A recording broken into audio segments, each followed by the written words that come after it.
సోదరులు కన్నబాబు గారు, గౌరవనీయులు సోదరులు రాజా గారు మొత్తం ఈ సెజ్కి సంబంధించిన విషయాలన్నీ కూడా తెలియజేయడం జరిగింది. ఇప్పుడు ప్రజలకే కాదు, మా అందరికీ కాదు, రైతులందరికీ ప్రత్యేకంగా సెజ్ ప్రాంత ప్రజలకి, భూములు ఇచ్చిన రైతులకి, వెనక్కి తీసుకున్న రైతులకి ఇప్పుడు అందరికీ అనుమానం కలుగుతోంది.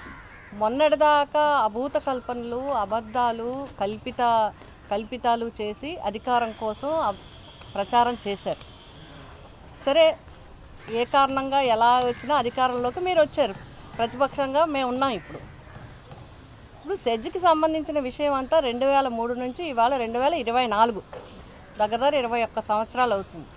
ఈ 21 సంవత్సరాల్లో 2003 నుంచి ఇప్పుడు వరకు ఏం జరిగిందనేది అన్నీ కూడా రికార్డెడ్గా ఉన్నాయి, జీవోలు ఉన్నాయి, అన్ని రకాలుగాను రికార్డెడ్ ఎవిడెన్స్ ఉంది. ప్రత్యక్ష సాక్షులుగా సూర్యనారాయణ గారు, పెదకాపు గారు, మిగతా అందరూ కూడా ఉన్నారు. ఇందులో చాలామంది పెద్దవాళ్ళు అయిపోయి ఉన్నారు, దురదృష్టవశాత్తు కాలం చేసిన వాళ్ళు ఉన్నారు. ఈ సెజ్ ప్రాంతంలో పోరాటం చేస్తూ అనేక ఇబ్బందులకి గురైన వాళ్ళు ఉన్నారు. ఏ ఒక్కరోజు వాళ్ళ స్టేషన్లో 1 గంట నిలబడకుండా మేమందరం కూడా చూడడం జరిగింది.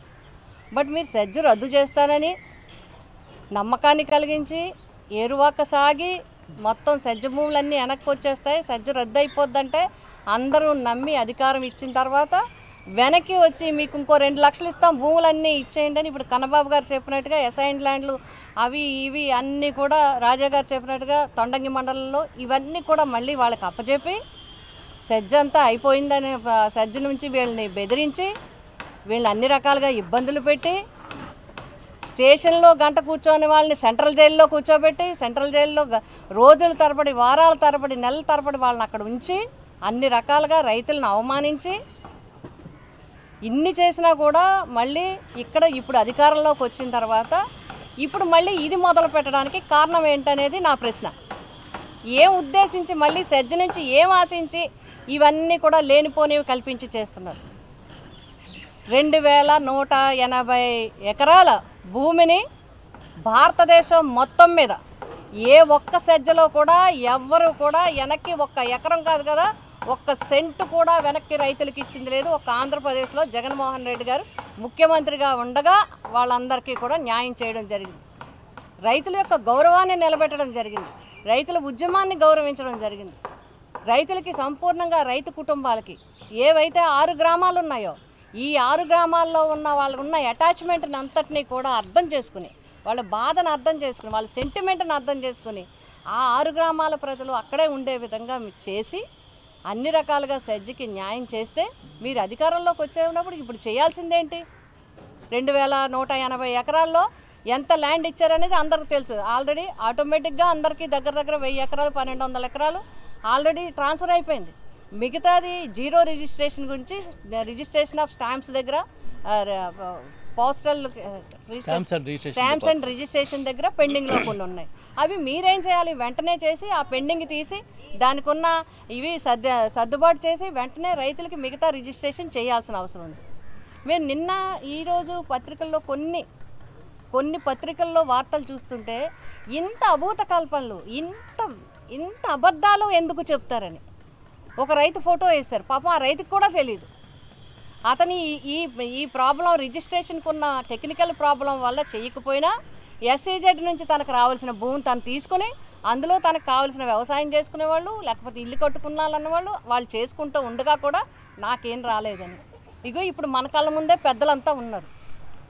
వీళ్ళందరినీ నుంచోబెట్టి ఒక ఫోటో వేశారు. ఇంకా మేము జైలుకి వెళ్ళాలి. అసలు జైలుకి పంపించింది ఎవరు?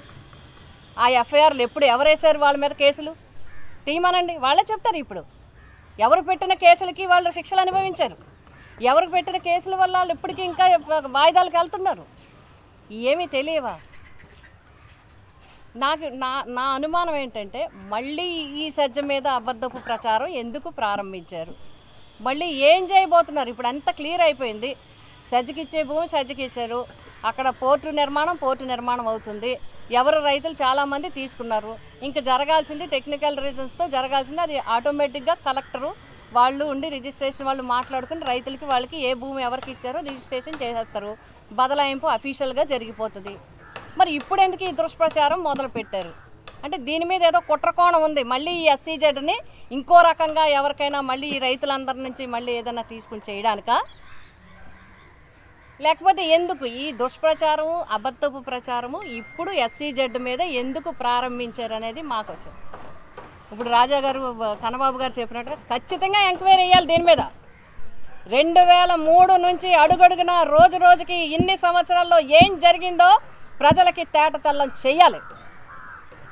ఎవరు భూములు లాక్కున్నారు, ఏ ముఖ్యమంత్రి భూములు వెనక్కి ఇచ్చారనేది తెలియాల్సిన అవసరం ఉంది. ప్రజలకి చెప్పాల్సిన అవసరం ఉంది. ఎస్సీజెడ్ రైతులకి చెప్పాల్సిన అవసరం ఉంది. ఇది ఈ జిల్లాకి సంబంధించిందే కాదు, ఈ రాష్ట్రానికి సంబంధించింది, ఈ దేశానికి సంబంధించిన ఇష్యూ. అందరూ కూడా తెలుసుకోండి. ఏ రాష్ట్రంలోనైనా ఎవరైనా వెనక్కి ఇచ్చారా భూమి? ఒక్క జగన్మోహన్ రెడ్డి గారే వెనక్కి ఇచ్చారు. వాళ్ళు గౌరవించారు, వాళ్ళ మాటకు విలువ ఇచ్చారు, వాళ్ళ సెంటిమెంట్కి విలువ ఇచ్చారు. ఆయన విలువిచ్చి ముఖ్యం కావాల్సింది సెజ్లో ఇండస్ట్రీస్ వస్తాయి అది కాదు, వాళ్ళని కూడా గౌరవించాలి. ఎవరైతే పోరాటంలో ఉండి ఒక్క రూపాయి కూడా తీసుకోకుండా ఉండిపోయారు అన్ని వేల ఎకరాలు కన్నబాబు గారి అధ్యక్షతన మా అందరి సలహాలు సుమారు దగ్గర సంవత్సరన్నర సేపు అందరినీ కూడా మాట్లాడి అందరితో చర్చించి విడివిడిగా ప్రతి ఒక్కరితో కమిటీలతో రైతులతో గ్రామస్తులతో అందరితో చర్చించి ఒక మంచి నిర్ణయం తీసుకుని వెనక్కి ఇస్తే ఇప్పుడు దీన్ని రాజకీయం చేయడంలో ఏంటి, దీని వెనకాలన్న అసలు కథ ఏంటనేది తెలియాల్సిన అవసరం ఉంది. ప్రజలకి ప్రభుత్వం చెప్పాల్సిన అవసరం.